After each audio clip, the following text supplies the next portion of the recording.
Hola a todos, muy buenos días, muy buenas tardes, muy buenas noches, dependiendo de la hora en la que vean este video. Estoy muy feliz de poder compartir alguna información en el día de hoy con ustedes. Y bueno, quisiera primero aclarar algunas cositas con respecto a los ruidos que se escuchan en los videos. Va pasando un auto. Mi casa está a orilla de calle y juegan muchos niños afuera, y además de eso pasan autos, camionetas, camiones, el camión de la basura, las micros. Por lo tanto, esos como gruñidos que se escuchan en los videos no tienen nada como preternatural, ni sobrenatural, ni nada por el estilo. Es solamente los ruidos de la calle, en verdad. Y también las músicas, porque vivo en un sector en donde las casas están muy juntas una con la otra, por lo tanto todo lo que escucha el vecino en cuanto a música, porque también se escucha la música bastante fuerte, se escucha como si estuviese acá en la casa. Entonces, eso, una aclaración. Y la otra pequeña aclaración es que se habla también de las luces que se ven en los videos, que pasan unas luces por mi cabeza y bueno, esas tienen tres explicaciones físicas muy específicas y bien como normales, que es primero cuando pasan los autos y les llega el sol al parabrisas, se refleja y entra a la casa el reflejo del auto pasar, por lo tanto es una luz que se mueve. La otra es que cuando mi vecina abre la ventana y le llega la luz a la ventana y esa ventana la mueve el viento, ese reflejo de la luz también entra a la casa. Y la última, y creo que es como la más específica, es que tengo un aparatito que se llama Rainbow Maker. Y es un hacedor de arcoiris, que me encanta, lo adoro. Tiene un pequeño panel solar, entonces cuando le llega la luz al panel solar, el prisma se empieza a mover y proyecta puras lucecitas de arcoiris alrededor del espacio. Entonces de repente se ven esas luces pasar, eso es lo que es. ¿Ya? O sea, pueden ser esas tres. Eso, quería sacar eso como de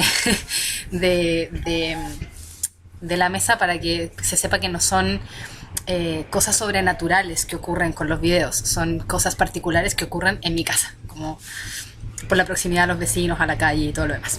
Ya, ahora me gustaría compartir con ustedes una serie de pasos que he creído importantes compartir porque se han repetido mucho en las preguntas que me llegan.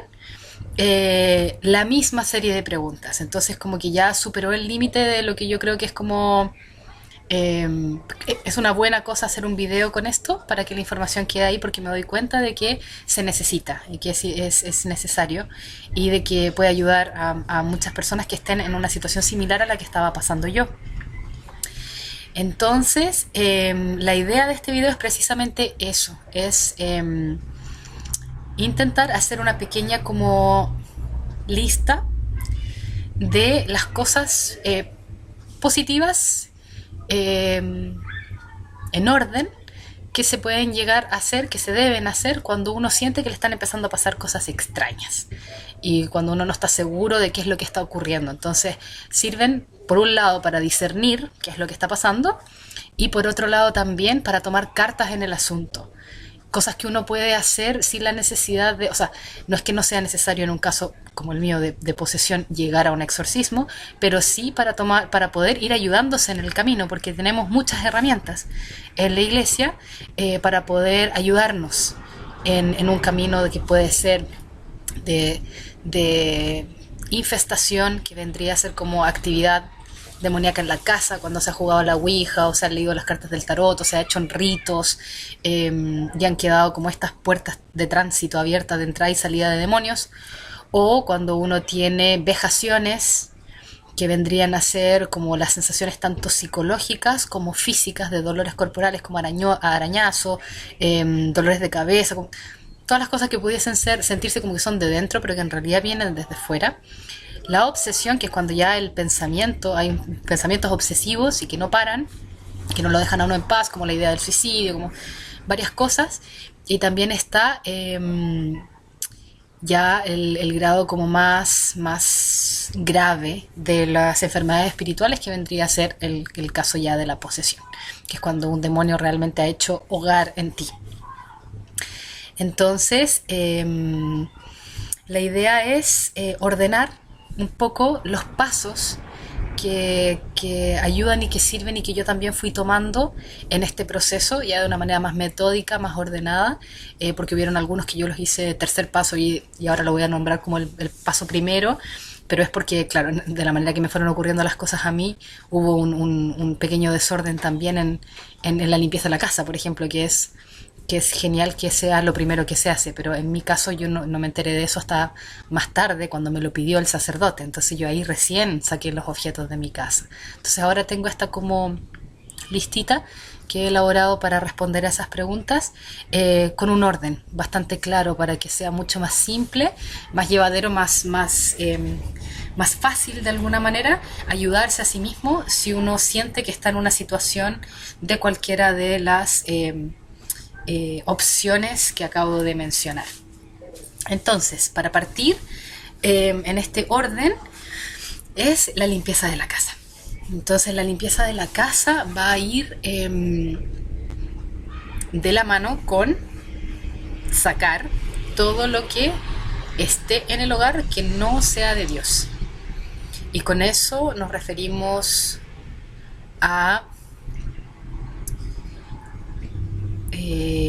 me refiero como a la iglesia, se refiere, con eso se refiere a todo lo que tenga como alusión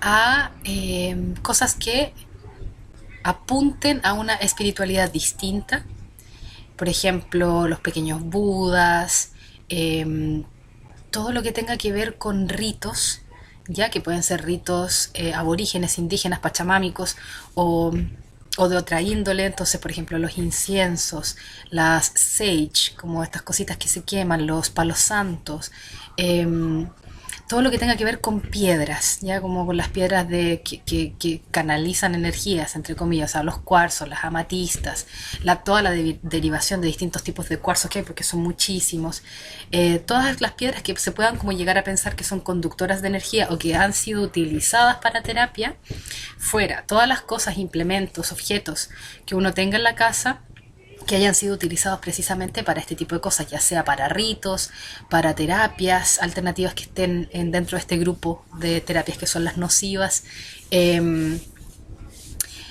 también objetos que hayan podido ser utilizados para lecturas, por ejemplo, todo lo que sean runas, cartas del tarot, imágenes de las cartas del tarot, simbologías, nudos celtas, mandalas geométricos, que uno pueda realmente ver de que existe un patrón que se repite, atrapasueños, pirámides, los ojos de Horus, los ojos turcos, hay tantas cosas, si se me olvidan algunas las voy a poner en la descripción o en el mismo video si puedo editarlo, pero todas esas cosas, incluyendo los libros que puedan contener información que no es de Dios, información sobre, por ejemplo, sobre estos mismos tipos de terapias, o libros sobre tarot, o libros sobre el yoga, imágenes sobre las posturas del yoga, ideologías, todo eso también fuera de la casa. Lo que se pueda quemar, se quema, y lo que no se pueda quemar, ojalá entregárselo a un sacerdote que sepa qué hacer con ellos, o sea, idealmente un sacerdote que trabaje en liberación. Si eso no es posible, como última opción, pero absolutamente última opción, las cosas que no son como quemables, por ejemplo un cuarzo, se pueden tirar al mar, pero cuando digo al mar me refiero no a la orilla del mar, sino que en un muelle, como bien adentro, ¿ya? Pero eso es como la última opción, lo ideal sería entregárselo a un sacerdote. Y bueno, objetos hay muchísimos, como les vuelvo a decir, si me acuerdo de algunas otras cositas se las voy a ir poniendo ahí en la descripción.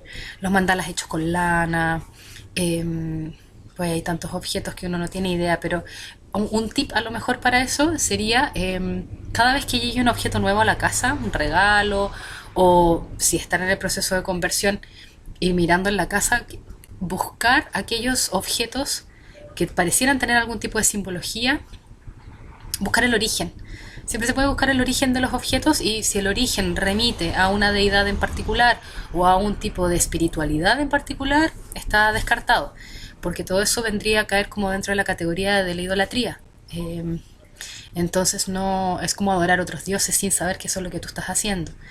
Y también abren un montón de puertas y como muy bien dice Marino Restrepo, son aeropuertos también, todos estos objetos.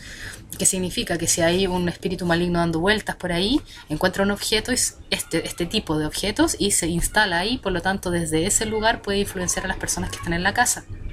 Ya eso es muy real. Entonces, a tener ojo, así como tenemos a Google, por suerte, entonces podemos optar por googlear el origen del objeto que tengamos en la casa o que nos hayan regalado, que haya llegado o no, para saber si es un objeto del que podemos quedarnos seguramente con él o no. ¿Ya? Y eso, ahora con el tema de la limpieza de la casa, también hay un tema con los símbolos, porque hay el Reiki, por ejemplo, tiene muchos símbolos. Entonces tener ojo con la simbología y con los caracteres y las cosas escritas en lenguajes que uno no maneja. No digo idioma, porque por ejemplo, sánscrito. La mayoría de las cosas escritas en sánscrita tienen harto que ver con la espiritualidad, hindú, Vedanta también, pero también con repetición de mantras. Entonces, y los mantras son invocaciones a ángeles caídos, sin saberlo, por supuesto, pero eso es lo que son. Entonces, el punto aquí es, si yo no sé lo que dice un carácter, por ejemplo un carácter chino, no tengo idea qué es lo que dice, preferible no tenerlo, porque uno no sabe lo que puede estar invocando, ¿ya? Entonces eso es como precaución. Ahora en el tema vamos a volver como al tema de limpiar la casa, porque esto es como lo primero, como sacar todo lo que esté en la casa que no sea de Dios, ¿ya? Una vez que la casita esté limpia, se pasa a hacer, si miro para abajo porque lo tengo anotadito, la parte que es la más importante de todo el proceso, que es el aceptar, el reconocer y el declarar a Jesús como tu único Salvador. Jesús es mi Salvador. Entonces, no sé si normalmente, pero lo que me ha tocado a mí experimentar, no puede no ser la generalidad de los casos, pero al parecer al principio ese reconocimiento parte del miedo, ¿ya? Porque uno está en un lugar de opresión, en un lugar en donde lo está pasando muy mal, en donde están pasando una cantidad de cosas indescriptibles, que casi como que esa afirmación de Jesús es mi Salvador viene de un pánico y un terror profundo, o de un miedo. Entonces la idea también sería muy lindo que en algún momento del proceso se pudiese repetir esta declaración, pero ya viniendo desde el amor de saber y de estar completamente compenetrado con lo que significa el sacrificio que Él ha hecho por nosotros. Entonces es lindo que se vea en el propio proceso también la transición, como de elegirlo por temor a cuando ya lo estás eligiendo por amor, porque lo amas, porque sabes lo hermoso y maravilloso que ha hecho por ti. Entonces, primero que nada, hacer esa declaración. Y esa declaración hay como 3 niveles. Se puede hacer, los 3 son súper válidos. Se puede hacer en la intimidad del hogar, arrodillado, en oración, en su casita. También se puede hacer arrodillado frente al sagrario. Y ya como lo más óptimo sería hacerlo arrodillado frente al Santísimo. ¿Ya? Ese es el primer paso. Entonces, el segundo paso viene a ser la renuncia. Cuando ya se hace la declaración, esto sí tiene que ser en frente al sagrario. Entonces, a lo mejor la declaración puede ser personal en la casita, pero esta parte sí se hace frente al sagrario, que es la renuncia.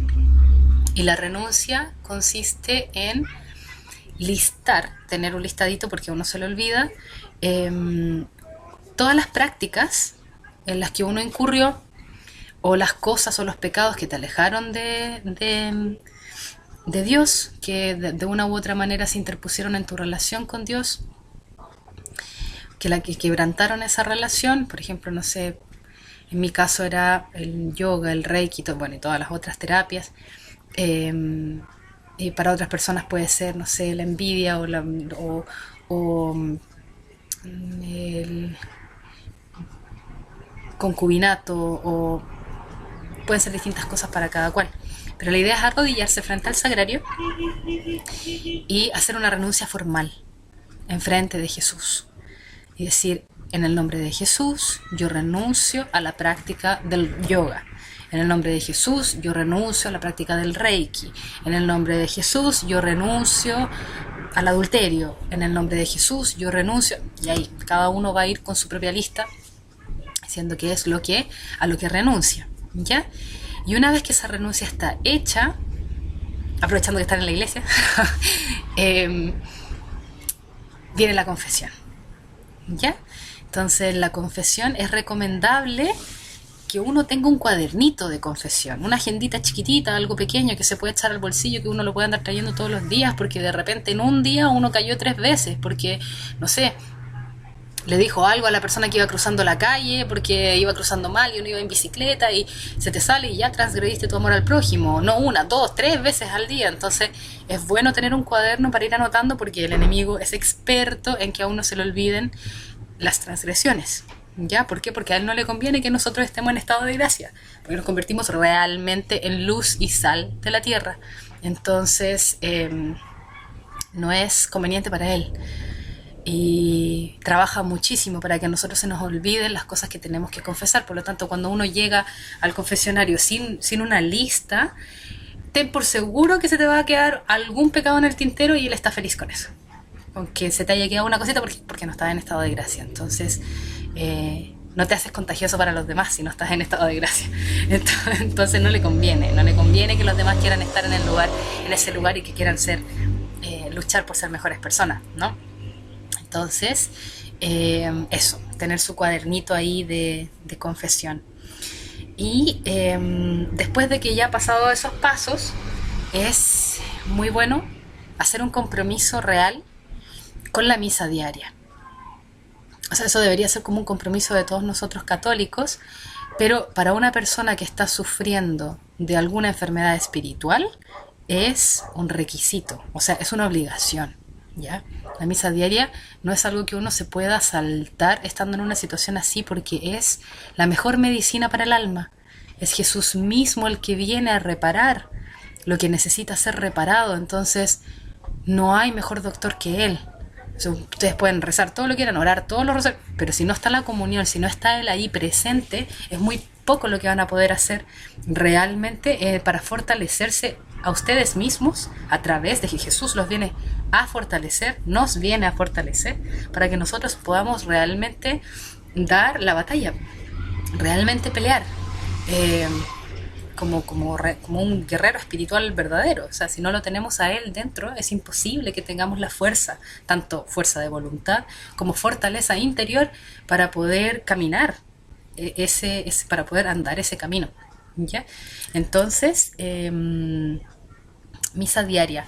Ahora, si por el tema de la pandemia no tienen acceso a ir a una iglesia a recibir la comunión, pueden meterse a YouTube y ponen misa de hoy, y van a salir una cantidad de misas disponibles en donde uno puede hacer la comunión espiritual, y es igual de válido.